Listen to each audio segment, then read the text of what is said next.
Assalomu alaykum hurmatli obunachilar. Mana bugun yangi dubgo'ji haqida yana video qilib boshladik. Bugun mana oq dog'lar bo'yicha gaplashamiz. Juda ham ko'p kommentarlar yozilyapti, qo'ng'iroqlar bo'lyapti. Oq dog'larni mana shu yagida go'ji degan tuzatib beradimi, yo'qmi deb. Avvalambor oq dog'larni kelib chiqishi balkim immun tushib ketgandan, balkim modda almashuv buzilgandan, balkim ichakda qanday o'zgarish bo'lganmi. Masalan, buni qiladigan xususiyatlari immunni ko'tarib beryapti, qonni suyultirib beryapti, qonni tozalab beryapti, qon aylanishini yaxshilab beryapti, modda almashuvini ham yaxshilayapti.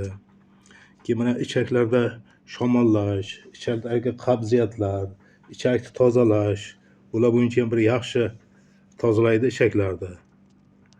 Mana shunday bo'lgandan keyin ichak men ham ko'p o'qiyapman mana shu oq dog'larni kelib chiqish sababini. Hali meditsinam aniq bir anaviga kelolmayapti, nimadan berishini. Asosan ichakdan deb ular ham taxmin qilishyapti. Lekin ichakni yaxshi tozalaydi. Ichak tozalagandan keyin oq dog'lar ham ketadi. O'sha uchun buni doimiy iste'mol qilib kerak. Doimiy iste'mol qilish mana sotib olishga to'g'ri qimmatli qiladi. Shunday ekan kelingizlar bir ikkita daraxtdan ekib olingizlar. Shunda sizga doimiy iste'mol qilishga imkoniyat bo'ladi. Doimiy uyda daraxt bo'lgandan keyin buni oilaviy iste'mol qilish kerak. Oilaviy iste'mol qilgandan keyin oilaviy sog'lom bo'lish kerak. Hozir unaqa sog'lom odamning o'zi kamroq. Masalan, bu yaxli terapiya deyilganda, deyarli barcha odamga to'g'ri keladi iste'moli. Doim shu dasturxoningizda bo'lsa, iste'mol qilishga imkoniyat ko'p. Shunda hech bir kasallikka chalinmaysiz. Oq dog'ga ham, psoriazga ham, davlinaga ham, saharga ham, suyak yemirilishiga ham, xotirani ham tiklaydi. Doimiy iste'mol qilib yurgan odamda semirib ketish ham bo'lmaydi. Keyin mana mayda qon tomirchilarda qon aylangandan keyin odam bir yosharadi. Keyin mana ichaklarni tozalab, immunni ko'tarib, jigarni yaxshi tozalab turgandan keyin odam uzoq umr ko'rishi mumkin. Qarishni sekinlashtiradi deyilgan.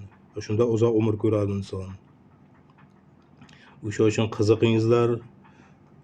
Bu oq dog'larga deb ichgandan keyin iloji boricha qo'ng'iroq qilib so'rab turingizlar. Qanaqa rezultat bo'lyapti? Balkim o'zgarish bo'lmayaptimi?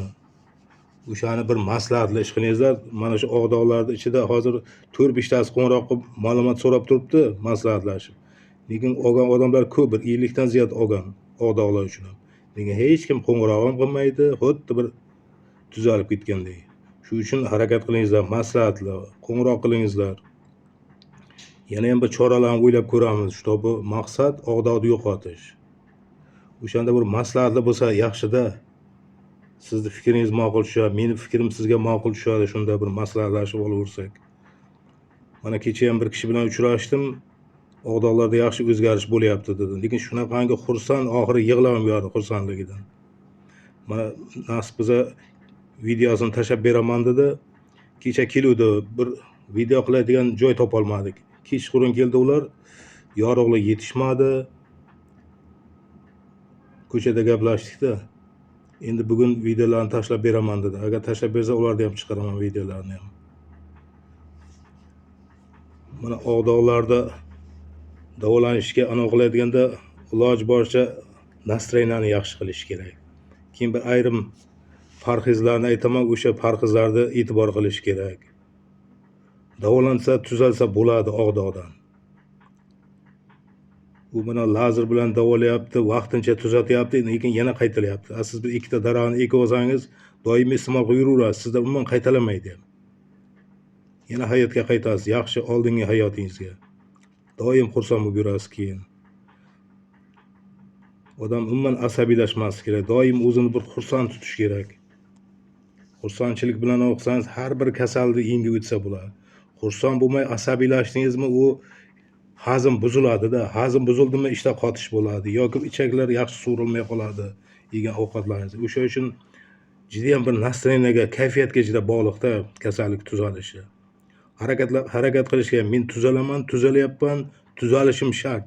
Kelajakda bir oldinglarga maqsadlar qo'yish kerak. Men hali tuzalib shu ishlarni qilishim kerak. Darddan qochadi sizdan. Abi tushkunlikka tushirganingizdan keyin ko'payib ketadi-da. Tushkunlikka tushmaslik kerak. Mayli, rahmat, sog' bo'lingizlar, yaxshi kunlarda uchrashaylik.